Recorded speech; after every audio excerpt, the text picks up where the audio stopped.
Join the conversation. Reality TV. Can you run one of those clips? This is an example of how ridiculous they are. Do the naked one. The naked Do one. the naked one. Michael watches I would this say one. any person nowadays being thrown in a situation with another person who's naked and you've never met him before, you're going to feel slightly strange no matter what. Hopefully my partner is comfortable being naked and she don't mind me staring at her. And then, bam, there's this naked man. He's coming at me, and I'm like, wow, that's a naked man.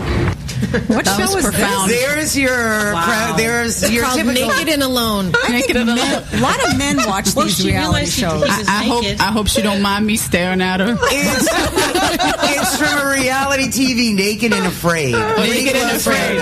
Oh my I'd be God. afraid. I would be very afraid. All right, so what's the reality? You have no clothes on. That's real. That's as real as it gets, man. I always walk out of the house naked, hoping that a naked man won't be there. Just keeping it real, yo. Happens every day. Well, then there's cheaters. I mean, think of If all you're the naked, reality. you might cheat. All your parts are exposed. Let's go. Why don't you guys go around the table and talk about what your favorite reality or least favorite I watch reality Survivor, show is? so I'm like, I don't need to do naked. That's my one guilty pleasure. I watch Survivor. But it's not really reality. That's not reality. It's kind of cool, right? None of them. Yeah, but it's not like cheaters or what was it? Naked people or Naked and afraid. Hoarders. Oh, yeah. I was a big Real Housewives of, you name it, New York, Miami, all of those. I did all of that and loved it, but I'm not a cable person anymore, so I don't have any of it. But, I just... it's like a train wreck, but it's like one of those things you just can't stop watching once you see it. This is so bad, and I'm going to hell. But let me just see what happens next. Well, it's just it's sad, is what it is. And if it represents women at all, it's kind of like the Kardashians, another show. At the very beginning, I watched that way back, but. Wow. But that's the part that kills me about reality. Who has all that freaking money? It's like, I'm going to the gym now. Okay, now I'm going shopping. Ooh, then I'm going to do my TV show, and then I have more millions of dollars to go shopping. This is really hard, you guys. And I want to watch this? Why? Yeah. And that's what's so frustrating. I mean, I have a 20-something-year-old daughter who's like, but they're famous for nothing. Yes, they're famous for being famous. That's it. Nothing. Right. Mm-hmm. No talent, no nothing. They're not. They're orchestrated. They're orchestrated by the media. They're not real. It's not reality, and it's drama, and it's hooked us in. Right, and the bummer about that is that, like, the generation, all the bling, everyone's supposed to have top of the line everything. Or else you're nothing. And that's a really hard expectation to try to go into your life as a teenager, early 20s, to think I'm supposed to wear this brand and have this bag and these shoes and that car, and if my man can't provide this thing, then he's not good enough. I mean, it's craziness. And unfortunately, it's not real, right? It is. It's more like, how do we be fake and then pretend call it reality? But it started back with MTV, right? Remember MTV with The Real World? That's where, I don't know if that's like in the books, The Real One. I'm sitting next to the lawyer. I don't know. But I remember. Let the record show. I remember the Real World happening. I was living in San Francisco at the time, and season 1, that was like New York. Was that New York? All right. And that was also kind of funny because it was like, okay, you're in like this kick-ass huge townhouse in a city that you'd never be able to afford. And I'm thinking, at the time I was in San Francisco, I was like renting a room for $200 with lunatic roommates, taking the freaking bus across town for 3 hours. That's reality. Yeah, exactly. And that's not fun to But watch. nobody would watch you. Well, they might, Girl made it to the grocery store. It only took 4 hours. That's right. Yeah. And how about that teenage mom? I knew that was going to do it. That's such exploitation. That really is sad. Does anybody here watch that? No, Anna Maria? I couldn't. Having a child, couldn't watch it. Couldn't do it. Yeah. Couldn't do it. Yeah. Well, that one is particularly sad because there are documented cases of like teenage girls wanting to get pregnant just to be on that show. Mm-hmm. Wow. Yeah. Yeah, I did. I think I watched it once or twice, and it might have been, I just had a baby a year ago. It might have been when I was pregnant, and it's a mixed reaction, right? Because then they're thinking, oh, this is what we're going to do, and they're trying to figure it out, and it's just so sad to watch these kids trying to go. They just don't get it at all. You know, the boy was like living, they were in the same neighborhood, and he like lived like 3 houses down or something crazy, but she didn't want to go sleep at his house. Like, he was all about, let's be a family, comes live with me, we're going to raise our baby together. And she was such a teenage girl. Like, she didn't want to give up her room. She wanted help with her family. He was concerned because the family was kind of dysfunctional and it was a little hectic, and she just was not hearing with this kid. And I felt so bad for him, because here he was wanting to step up to the plate, wanting to just say, come live with me, it'll just be us, and because he just lived with his father or something. And you're watching these kids, and my parents were 19 and 20 when they had me, and so it's not easy, and it's hard to watch these kids, and you wonder, geez, I would prefer the follow-up to that. Where are these guys 5 years down the line? How do they do? Because I'm a mom, I'm a woman, I'm a mom. I get concerned about They don't these ever kids. show you that, though. Right? They don't ever show you that part. How does that's not interesting anymore. Yeah. What about this shows? What bothers me are the Donald Trump shows. We were talking about workplace. What's the workplace all about? The Celebrity Apprentice. And the Celebrity Apprentice, or the cooking show where they throw people off, and the lack of respect and humiliating and embarrassing people is that's what they do. That's what the gets the ratings. Right. Absolutely horrible. I love that guy though, the Hell's Kitchen guy. Oh, I do too. He's crazy to watch, but sometimes you're like, man, I can't believe he's not embarrassed that he's being insane right now. He's like spitting and screaming at people. You're like, oh man. It's so stressful. We gotta cook this food and we gotta get it out there in time. And what if they don't like it? And my pan's burning and holy crap. I don't know. Yeah, I don't know. But you're on the edge of your seat because are they going to make it? Yeah, they get singled out. How does it taste? Singled out and crucified, thrown out. So what about? Did I mention Cheaters? That's one of the few that I really like. I think it's a riot. Go ahead. Week as Faye Weathers realizes her boyfriend can take the club home with him. The other girls inside already? Okay. Hey, what are you doing? Don't worry about what are you doing. I want to know what are you doing. Baby, wait. You need to get your man together, sweetie. This is what I do for a living. And I got a lot more where that came from. Yeah, my house. Get out. Okay, what's your Cheaters. I love it. I love it. It's just crazy stuff. So Donald Sterling's going to be on the next season. That's what's going to happen. I got more where that came from, baby. Let's hit her on that clip. But kids watching this stuff, are they internalizing it? Are they thinking this is real and this is how to be set an example successful? for their life? Yeah. That is bad. Well, my 12-year-old is right over there. And it's funny because and I worry about that too as a mother. All the kids talk about it or whatever, but he seems to see through it right now, and I'm crossing my fingers that when he's 14, because he's all like, these people are so stupid, and I'm like, thank God, thank God he can see it. So in a way, it's like it's playing out, the tragedy in front of him, and I'm glad that he's get it. But some kids don't, right? Because it is and I wonder sometimes if it's more the girls, right? Because the girls are into that, all the body image, all the approval, all the sexuality that's happening, we're immediately sexualized as soon as we get our boobs, right? That's just the way it goes. We don't escape it. So when you're 12 and you have that, you've got, 20-year-olds looking at you, and there's all that pressure, and you're supposed to be this thing. And, we could do a whole segment on, all the sexy Barbie dolls, and not just Barbie, but all the other things that are out there telling girls what they're supposed to be and how they're supposed to behave, dress, and what they're supposed to do. So that's the thing. I've had a little girl for 1 year, and it's a totally different scene. She's 1, and I'm like, oh my God, this is totally different. Keeping her home, locking the doors. Yeah. Wait, that's all I can say. Oh my God, you will not watch naked or cheaters. Yeah.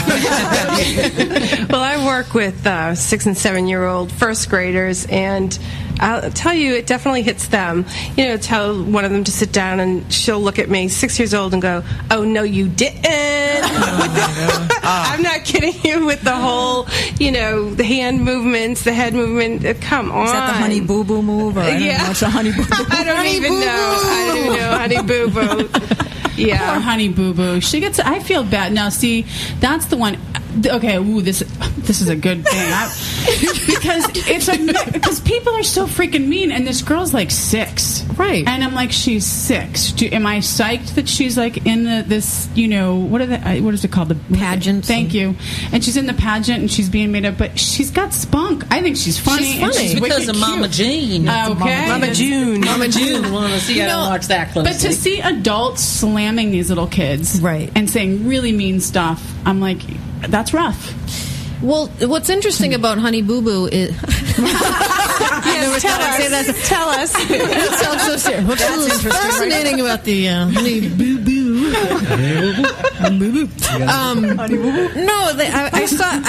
I've seen maybe clips of the show here and there, but Mama June was on, I think it was maybe on Oprah, but she's actually...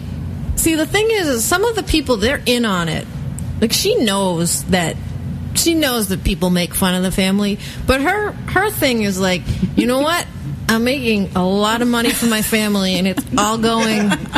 She said she's going. What? Well, no, I hear you. She's just trying to do the right thing. She wants to make money to send her kids to school or to support her kids for the future. Yeah, and this is what she's willing to do. I haven't seen that, much of that show. Yeah, me either. It's frightening. Is it? It is frightening. Never seen it. She has a daughter that had a baby at 16, and the baby came out with an extra thumb, and there was a whole show about the extra thumb that the baby had, and it's just it's kind of tragic. Now it works in their favor, right? Well, they got a whole show out of that, right? It just works in their favor. Season 3, extra thumbs, extra thumb. That baby had an extra thumb, an extra thumb, an extra rating. Thumbs up. It's drama. It's all about the drama, right? And people are watching it, so the media keeps giving it to us, right? But it's not real. It's orchestrated, and we talked earlier about the workplace. How about the supervisors who think that's the way they should behave? Yeah, right. Like a Celebrity Apprentice. Mm-hmm. Yeah. And they're managing like Dollar General. I told you the ammonia had to be on this shelf. It's crazy. Well, why are we? Let's talk about why are we watching it? What does the audience get from it?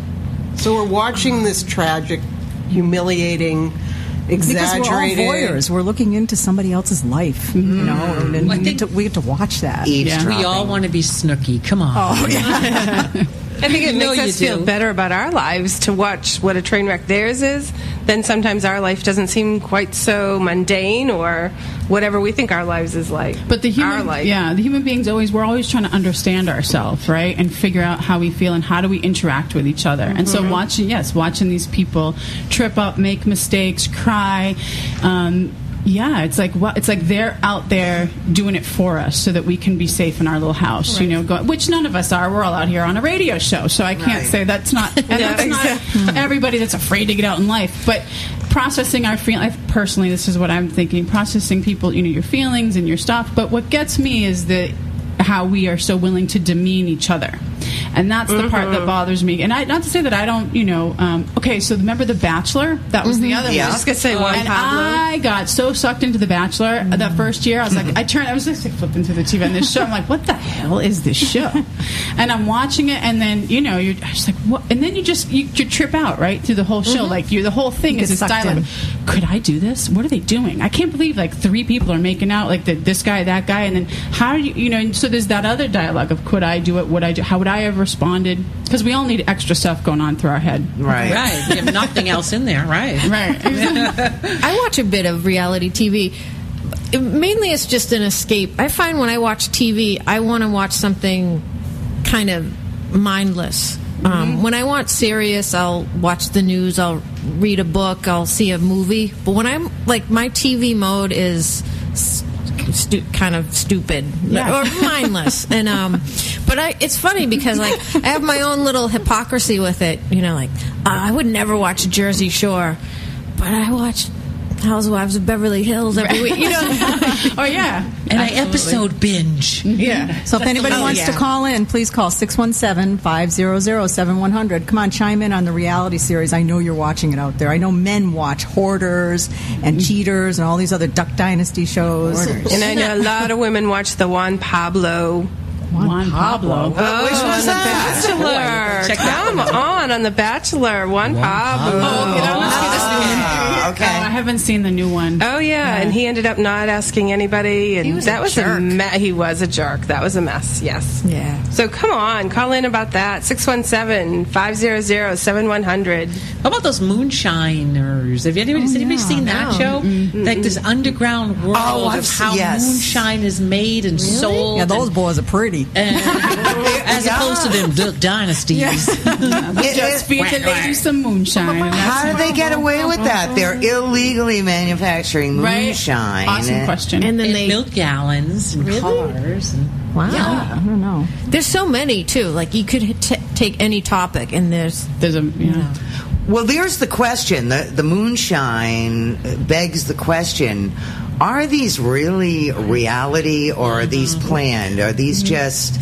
Is this just media getting cheap actors It is. and It's very throwing cheap, a theme in front of them? And they edit it and they set stuff up, and Absolutely. you know, it's not real reality. How far will it go? You talk about the naked guy walking toward the how far is it going to? Are we next going to have the gunfight in the street type of reality show?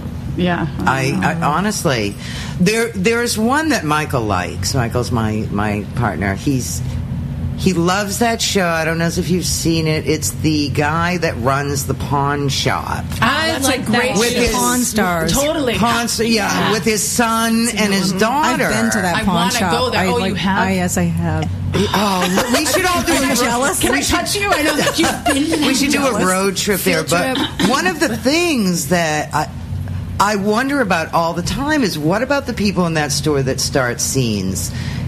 A, how could you plan to make a scene like that, or why would you want to be seen on a reality show making a scene like that? Or B, question B would be, do they have legal recourse to sue for their behavior being filmed on that in that show? when you go into that pawn shop, there is a sign there saying that you could be filmed. So you know when you go in. I didn't know this. But like Andy Warhol said, everybody wants their 15 minutes. And it seems more true today than ever before with reality TV. And then there are people who are on multiple reality shows. Oh no! You know, they start on one. Like, what was that? All my knowledge is going to start to come out. Omarosa, and then who was the one who was on Flavor Flav, New York? I don't know. And then she had her own show, and then she had like another show where they tried to set her up with someone else. She was on like 3 was that shows. Flavor Flav's girlfriend at the time? Yeah, with the New blonde York. braids there, whatever. Like, no, that was who was that? Come on, Ellen. You know it. You already said she's got the knowledge she's holding out. I forget her name. But yeah, Flavor Flav came from out of like the friggin' crypt. They dragged him off some couch somewhere. Like, Right. Put a plaque around his head. I'm like, He looks like an exhumed mummy. He does, you know? He's still sporting the clock, you know? It's such a small clock. It takes up his whole body. And what does the clock say about, you know?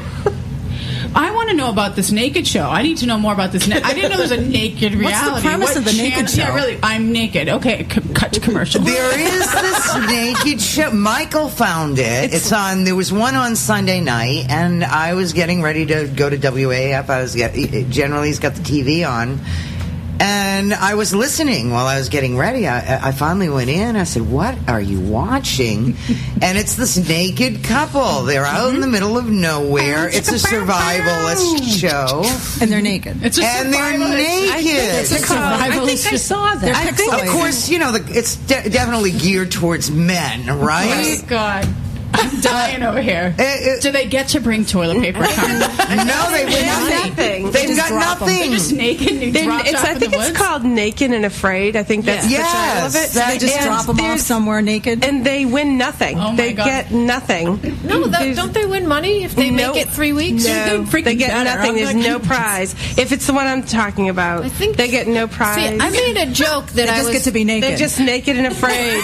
That's such an exciting thing to want to do. Yeah, I don't blame them. If I don't lose 10 pounds, I'd be afraid too if I was out naked in the woods on TV. In the woods on TV. Ellen's checking it out for me. Because I like. What'd you it's find not out? that I don't believe you. I'm just.